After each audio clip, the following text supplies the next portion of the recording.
I've got the rainfall simulator set up here today.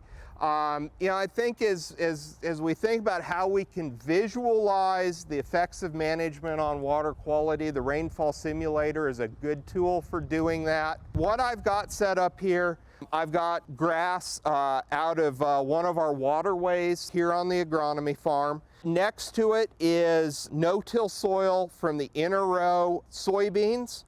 And so we've still got some sorghum stalks. There was a cover crop, small grain cover crop out there, and so we've got that residue on the surface. Decent soil structure. And then I've got soil from the crop garden. Has been rototilled every year, doesn't have a lot of structure.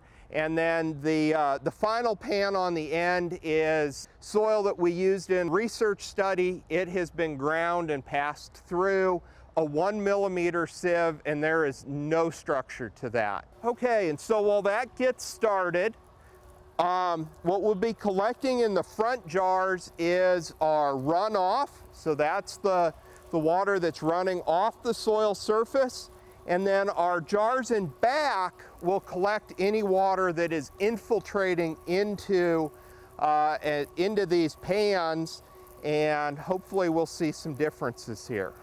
You'll notice on our grass here that we're already starting to get a little bit of infiltration starting there. And our tilled soil that was not air dried at field moisture, we're already starting to see some runoff occurring off of that. No-till soil that's in soybeans that was adjacent to the tilled field, we are not seeing any runoff, but we've got infiltration on both that pan and the grass. We've got about a ½ an inch of precip so far. Lab soil that was dried and ground, we're just starting to see some runoff occurring there. In both of those tilled soils, we have not seen any infiltration at this point. We've got just about an inch of precip added to these pans so far. Let it go until we get about an 1.5 inches of rain. We can see we've still got water infiltrating through on both of our grass. As I said earlier, this came out of a waterway.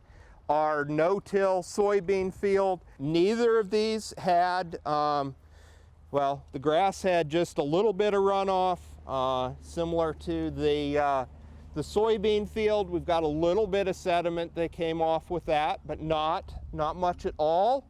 And so we can see that really all of that rainfall made it into and is being stored in our soil.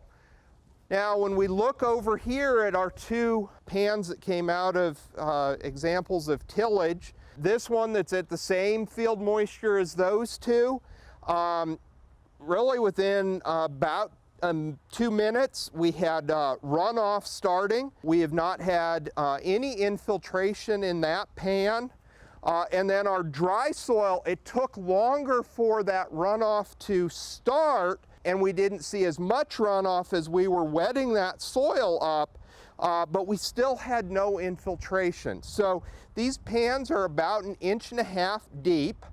So if we look at this, we maybe wet up about 1 inch before that surface started sealing off.